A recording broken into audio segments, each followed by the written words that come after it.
What's up, everybody? Durag Cam here, and today we're gonna be looking at more Lady Virgilia's videos. But this one, we're gonna be looking at apathy syndrome that goes on in Persona 3 and see how that relates to Japanese culture. And then I'm gonna see how it just relates to normal life and then certain things in my life. Now, apathy syndrome in the game, it's kind of like a I guess you could describe it as a disease that's in the game because when people get apathy syndrome, they just are lifeless and then they don't really react to anything. Like you could walk up to a character in a game and try to speak to them and then they just don't say anything, right? They just look completely out of it. And so with Persona and Atlas in general with their games, well, I would say, well, more with Persona games, not just mentioning mainline Persona games, but even mentioning like 1, 2, like Eternal Punishment, Innocent Sin, uh, there's some stuff that relates to real life and most turn stuff that relates to Japanese culture, right? And I'm interested in just learning different things about everything. So, and also Persona 3 is like my favorite Persona game. So we're going to take a look at this and then we're just going to discuss and talk about things. So let's get into it. Persona 3's themes have had a major impact on players all around the world. Me included. Just the way it explores memento mori, Latin for remember your mortality, makes for one of the most unique and memorable experiences out there. One that's rarely discussed, even though the concept is so entrenched in Japanese culture. And that has to do with apathy and the common Japanese saying, shikata ga nai. So, like, the main insidious disease affecting Tatsumi Island all throughout P3 is called apathy syndrome, right? It may come across as some Why didn't y'all tell me that I had myself big as fuck on this screen? exaggerated, Y'all didn't tell me I had myself big as fuck on this screen. fantastical version of depression or cynicism towards life, but I think it parallels modern Japan's issues, like the aftermath of the lost decade, more significantly than you might think. You see, shikataganai, or informally, shoganai, is a phrase that essentially translates to, it can't be helped. Trust me, I've heard It is what it is. my mom, who was born and raised in Japan, say this very often while I was growing up. It's similar to other Western phrases like shit happens, or the French c'est la vie, or such as life. But when this concept is combined with the collectivist philosophy of Confucianism, or i.e., the main influence of most of Eastern Asia, it oftentimes takes on a more fatalistic flavor, especially when viewed via a Western lens. Japan prides itself on stoic perseverance and resilience, which is further highlighted in another common Japanese phrase, gaman, which quite literally translates to perseverance, though it's generally understood as endure the impossible. Instead, focus on the things you can change and place your effort into your attitude towards the hand you've been dealt. That, yeah, that's a huge thing. And I realized that, like, I would say in my life, the thing that I've realized the most is that you don't really know what other people are going through or what they had to do to get to a certain point, right? Like, you can only control what you can control, right? Other people have been in like a lot harsher life situations, but they controlled what they could control, and they are where they're at now, right? And there's some things that you can't do anything with. Some things that you're dealt that you can't even like stuff you're dealt with that you didn't choose. Like what kind of environment you grew up in. All you can choose is how you feel about it, how you let it affect you, and how you react to the environment around you. Right? Because you are a product of your environment, but you are able to create your own way and own path, right? But not everybody gets to that point because it's hard for some people to really have like it's hard for some people to create a reason to get out of the situation that they're in. if that makes sense. Right? If some people like this is the environment I'm in, this is just what life is in. It could be hard for some people just to get out of that instead of just like saying like this is what it is, and then not really planning to get to change the situation in any way. But this kind of mentality can become a double edged sword, one that leads to complacency, and in collectivist Japan, a feeling that your fate is deserved. Now, everyone That that is crazy. That she basically said what I was thinking. That's I was saying like well, a phrase that I like internalized like while I was in college was don't overthink shit, right? And then like that's not like a super complicated thing. But the first time I really like really like seen it like plaster was like looking at I was watching Kenny Beats content and like his brand is like don't overthink shit, right? So it's interesting that in one way it can be helpful as to just to not like bog yourself down with like all these worries and stuff. Like, hey, don't worry about that stuff. Let it be. It's gonna come when it's gonna come, right? That's one side of the coin. And then the other side is that you doing that is just making you is essentially just making you complacent. Right? It's just you accepting what's going on and not wanting any change.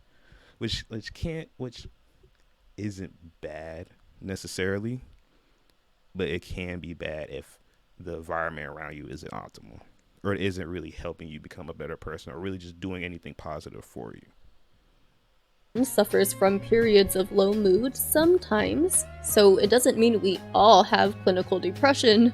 But I think there's a lingering misconception about how it has to be some strong emotion, some deep sorrow or sadness, when the reality is that it more often manifests as simple disinterest towards everything, aka apathy. The early 2000s were still stuck in the aftermath of the lost decade, a time of severe economic recession in the 90s after the asset bubble crashed in Japan, resulting in huge hiring freezes and a steady uptick of hikikomori and mental health difficulties for young adults. We need to discuss a unique hiring practice called shushoku katsudo. This quite literally translates to job hunting, which might sound innocuous at first, but let me tell you, it's really quite unlike anything else in the developed world. So, firstly, Japanese firms have always valued the lifelong employee model and have prioritized hiring recent college graduates over anyone else in the labor market. Huh. That's interesting. Because definitely here, you know, in the United States, there's like there's less of a, back in the old days, there was like a standard of like, you know, like the American dream is like white picket fence, have like a nuclear family. It was like two kids, you get a dog.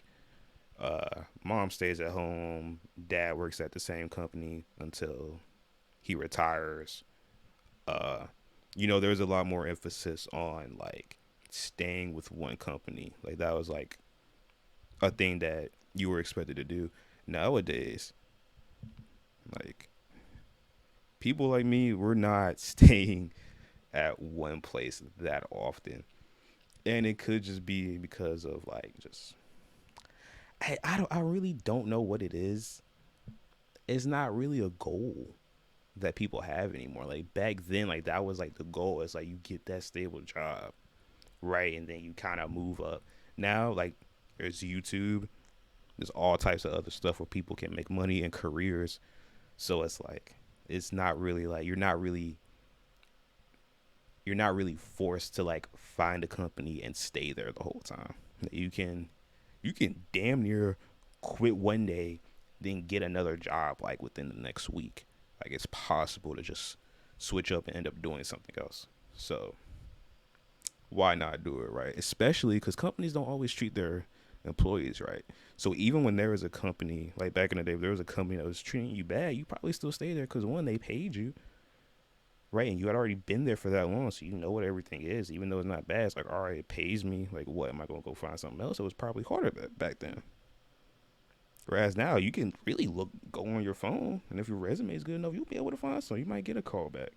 It might take some time, but you're able to get something, right? If you have enough credentials. So This preference has been the standard since the 60s and is honestly still going quite strong today. When there aren't hiring freezes in place, that is. Shukatsu is essentially the most important part of college for Japanese students. It takes up the entirety of senior year, and many even get started early in their junior year. Everyone acknowledges this process as important, so even professors will overlook students missing classes while they prioritize their shukatsu. because it's very like flip flop. It seems like because over here they want as much experience as possible, right? Whereas over there, it's like we want the younger people so that they can actually, they want the younger people in Japan so that they can actually stay longer, so that you can have the full work lifetime span of this 19-year-old or how, I'm not sure what age they would graduate from college, but you have, let's say, this 22-year-old, you have them from 22 to like 70 versus you have the 30-year-old, which is still, if you hire a 30-year-old and he works until he's like 60, that's still 30 years. So like, what's the difference? So like, why not just hire a 30-year-old that's, has credentials? You go on. So I wonder if it's like that where, like, let's say in America you have two people that have a similar resume. And this is interesting because at Sherwin Williams, I was told this. There was a guy that had a very similar resume to mine, but they picked me because I put that I had won a gaming tournament on my resume. I kid you not. They said that was the reason why they picked me over them because I had that little extra thing over the other guy, right? And it wasn't even related to work, but I just had some other extracurricular thing on there that I guess made it seem valuable to them, right? And so it might seem like in Japan, it's more like, okay, are you a promising young student that we can rely on for years, versus are you just someone that is very skilled at your position? The images and footage that I've included here are just small examples of this crazy shukatsu industry. Yes, I'll call it that, since everyone taking part in it also has to buy the same standard black suit and bag as depicted in this ad. So I gotta buy the suit and everything, so they can't. They got a little tan one over there. I about to say I can't. You gotta let me switch up the drip a little bit. Anyone who doesn't dress like this will most definitely stand out, which is seen as a bad thing in a society which places so much value on conformity. This leads me to another unique aspect of this Japanese hiring practice, which is how companies aren't so much looking to fill particular positions as they are simply looking to bring on employees for the long run. Huh. So I was like completely right.